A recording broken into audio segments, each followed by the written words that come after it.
Bonjour à tous, nous avons ici un moteur de Twingo et nous allons effectuer la distribution. Bon, alors j'ai déjà commencé par enlever la roue et j'ai décalé le pare-bout pour pouvoir accéder à la poulie d'ici. Et nous, on va commencer par enlever les deux petites courroies d'alternateur et de clim. Alors déjà pour enlever la première courroie, celle qu'on voit ici, c'est celle de clim. Le galet tendeur est ici. Alors avec une clé plate, cette partie vous sert à serrer et avec une clé Torx, cette partie vous sert à desserrer le galet. Alors quand je dis serrer, c'est pour mettre de la tension. Ça serre juste le galet, c'est tout. Donc quand vous desserrez ça, normalement la courroie se dessert.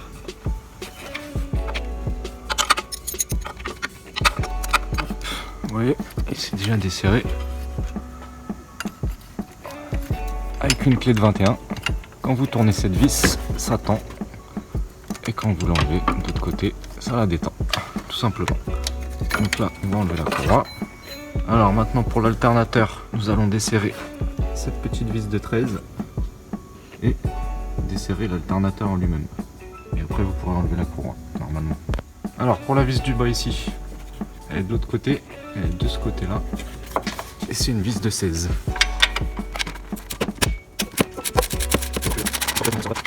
On va desserrer la petite vis de 13.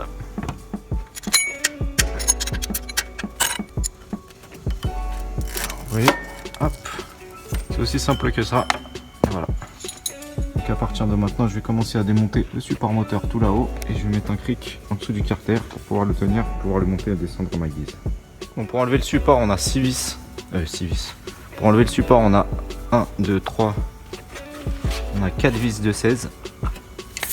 Donc vous avez juste enlevé en mettant le cric en dessous, bien sûr.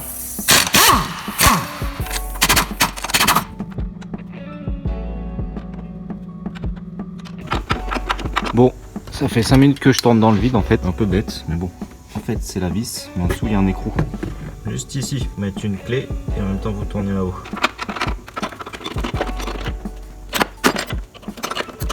Donc voilà, la toute petite vis, il faut enlever. Après, normalement le support il devrait sortir. Enlever les autres vis, regardez si c'est la même longueur.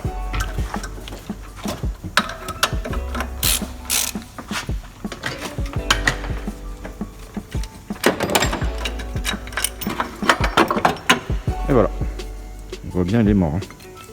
Normalement c'est solidaire, ces deux pièces là, c'est un seul caoutchouc. Donc au niveau des longueurs c'est bon, c'est les mêmes. Après ça on va enlever directement le support qui tient le support moteur. On a des vis de 13 comme celle-ci, juste en dessous là, une là et une en bas. Et tout ça fait 4. Normalement on aura accès à la poulie d'arbre à cam. Il faudra juste enlever le cache de pompe à eau et la poulie du bas, c'est tout.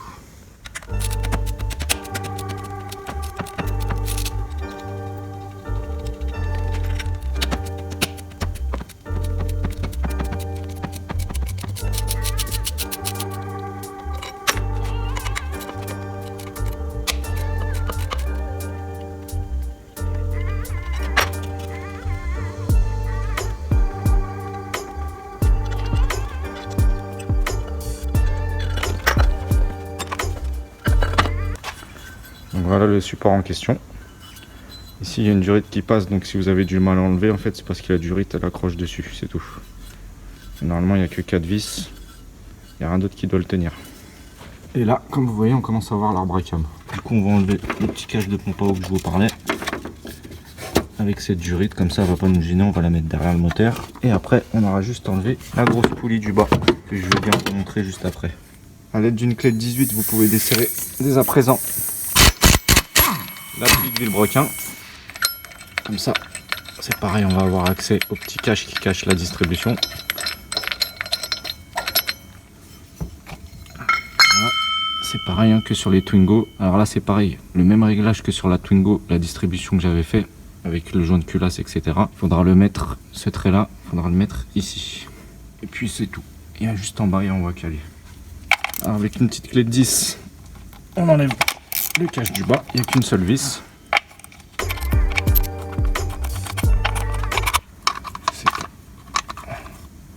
Je sais pas ce que c'est, mais il y avait ça qui traînait dans les caches. Donc là, juste un petit peu plus haut, on a le cache de la pompe à eau avec deux vis de disque nous allons enlever également.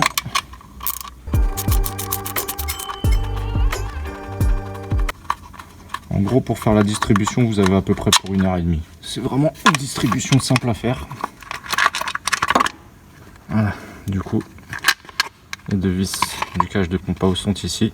Une en haut à gauche, une en bas à droite. Et à partir de maintenant, on va remonter le moteur.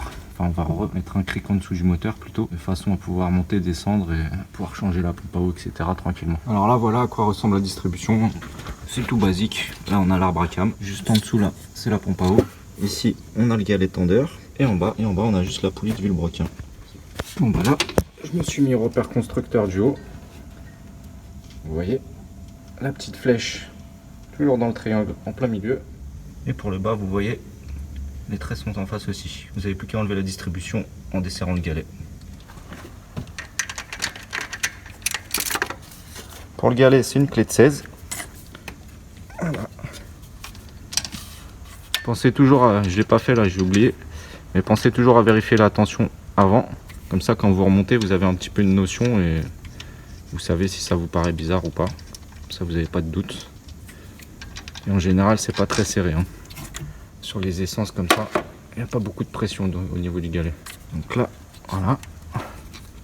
Elle est enlevée. Vous pouvez enlever la rondelle du bas. Si vous voulez vous aider d'un tournevis, ce sera peut-être plus facile pour la désenclencher.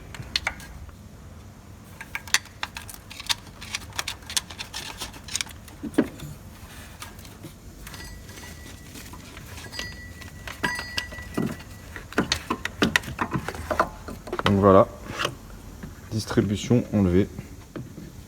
Pour une petite demi-heure, 3/4 d'heure, pas plus.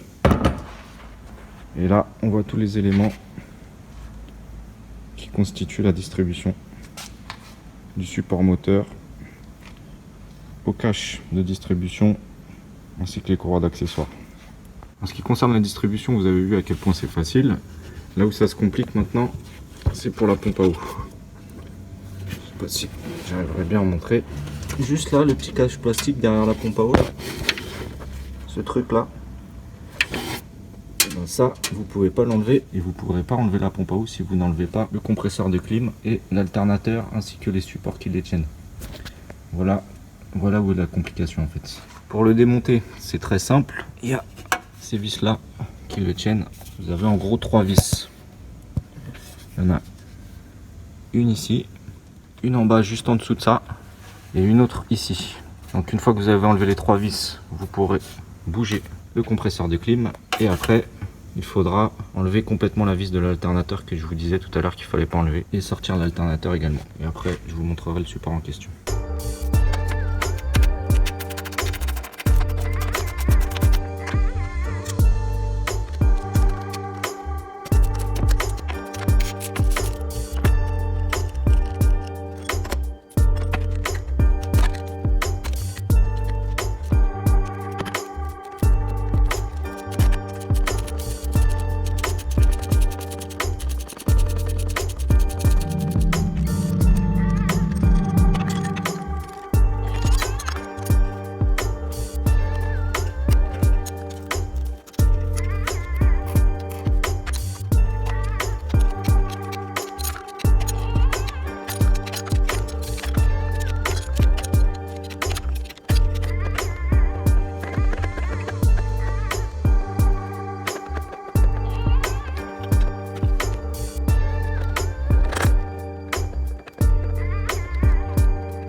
J'ai oublié de vous dire, mais il fallait débrancher la batterie.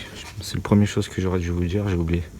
N'oubliez pas de débrancher la batterie parce qu'à partir de ce moment-là, quand vous allez commencer à enlever les tuyaux, les câbles d'alternateur de plus et tout, si ça touche la masse, ça fait une étincelle directe.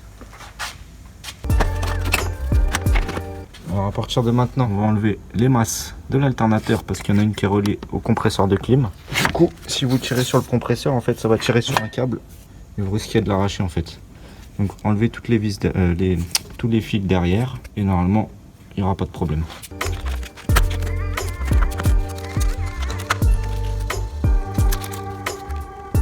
Vous voyez, ce plus là c'est un plus permanent. C'est-à-dire s'il touche la carrosserie, le pare-choc, enfin tout ce qui est métallique, ça vous fait un court-circuit. Donc il faut absolument enlever la batterie, enfin la débrancher plutôt. Alors pour la petite fiche du bas de l'alternateur, le clip c'est en bas, il va falloir se rendre en dessous du véhicule et à l'aide d'un tournevis soulever légèrement le téton et après la fiche elle sort. Parce que si vous essayez par là-haut, vous n'arriverez jamais, vous allez casser quelque chose, ça va vous rendre fou pour rien. Alors le fil que je vous parlais qui était relié de la clim à l'alternateur, c'était celui-là. Du coup c'est celui-là qu'il ne faut pas tirer, sinon vous risquez d'arracher ça. Maintenant, on va essayer de l'écarter comme on peut. Si vous voyez que ça bloque, levez le moteur, comme ça, ça va vous libérer un peu d'espace. Et là, bah, voilà, je l'enclenche comme ça. Ça a l'air de tenir, faites attention, c'est des tuyaux de clim, faut pas trop forcer dessus, sinon vous allez pouvoir casser quelque chose. Et après, c'est pas évident. Le support en question, c'est celui-là. Malheureusement, comme je vous disais, il va falloir enlever l'alternateur parce que ce support-là en dessous cache ce support-là. Alors, il faut enlever l'alternateur, ce support-là et après ce support-là. Et comme ça, on aura accès juste aux deux petites vis qui tiennent la pompe à eau derrière. C'est juste pour ça qu'on démonte tout ça en fait.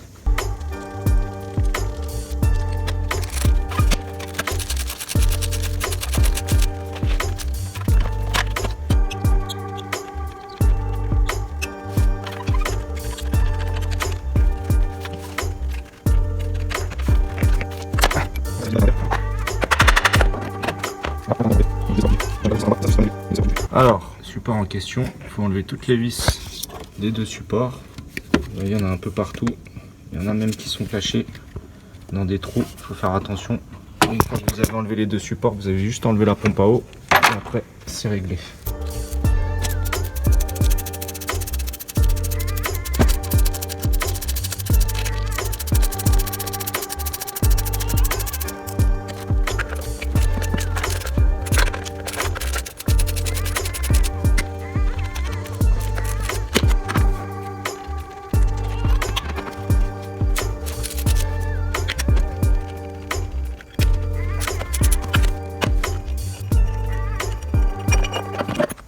Ça, c'est le support d'alternateur. Ici, on a les 4 vis. Et maintenant, on peut enlever enfin le support.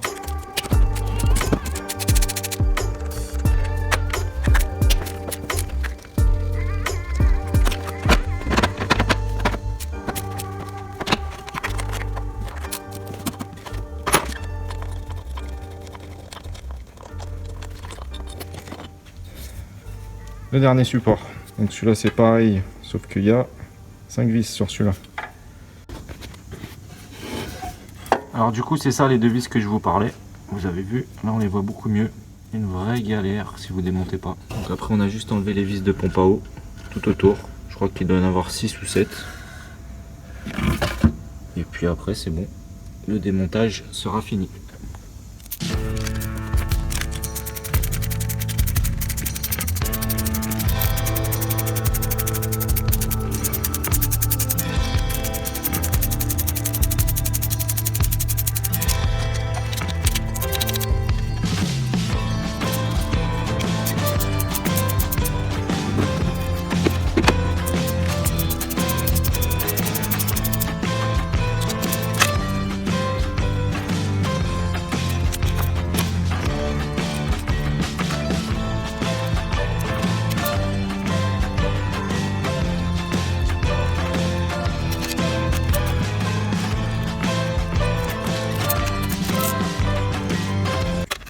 J'ai enlevé toutes les vis. Juste quand vous la remontez, si j'oublie, faites attention que juste en bas là, vous voyez des encoches de chaque côté. Et ça, quand vous le remettez, il faut le mettre au même endroit parce que sinon vous n'allez pas comprendre, les vis elles vont pas être en face. Voilà, c'est juste un petit détail. Là, on n'a plus qu'à mettre un coup de marteau de tournevis et ça va sortir normalement.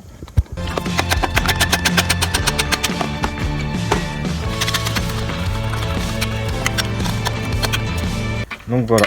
La pompe à eau ressemble à ça, c'est un joint métallique. Il va falloir bien nettoyer la surface et puis après on pourra remonter la pompe à eau.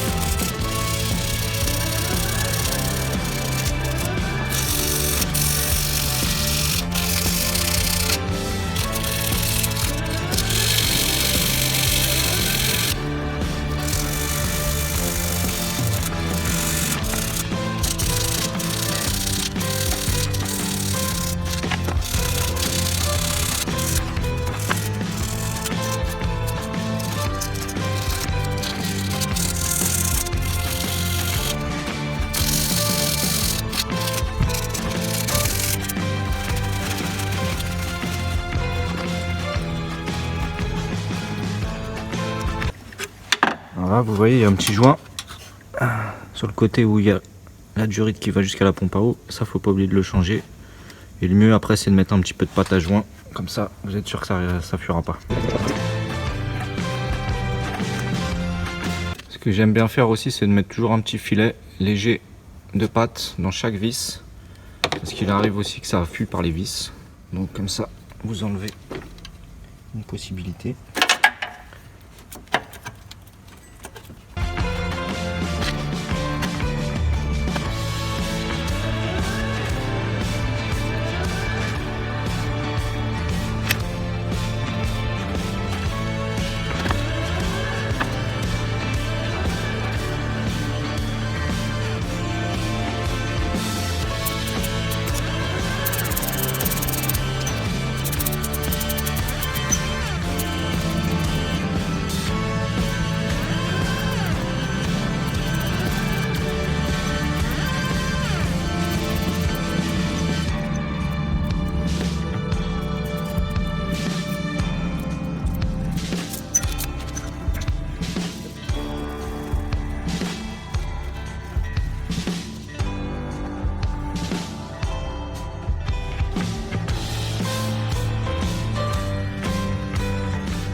Donc là, à partir de maintenant, on va placer la courroie de distribution en commençant par la poulie de vilebrequin tout en bas. Alors n'oublie pas qu'on a les petits traits, il y en a un qui va sur le vilebrequin et un qui va sur la poulie d'arbracam.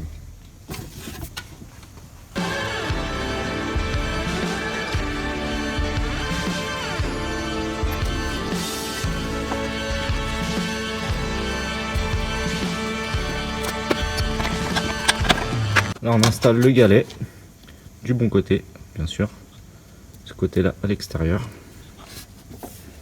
Alors là, comme on peut le voir, le trait est au repère sur la courroie, et pour en bas, vous voyez, le trait est en face du trait et la courroie est en face du repère, donc le calage est bon. On n'a plus qu'à serrer la courroie de distribution avec le galet d'air.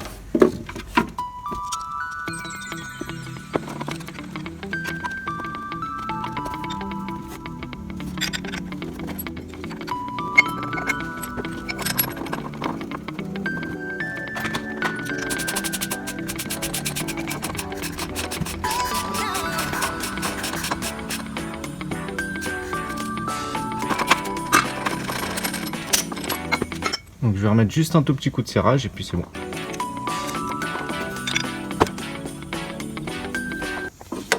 Voilà, donc on a juste deux petits caches à remettre. On va d'abord remettre celui de la pompe à eau en premier, parce qu'on a après celui-là qui vient s'appuyer dessus. Si je dis pas de bêtises. Non, on va remettre celui du bas en premier.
les purges d'eau vite fait. On en a une ici. Une juste ici. Elle a dévissé en deuxième. Et la dernière est au niveau de la durite de radiateur de chauffage.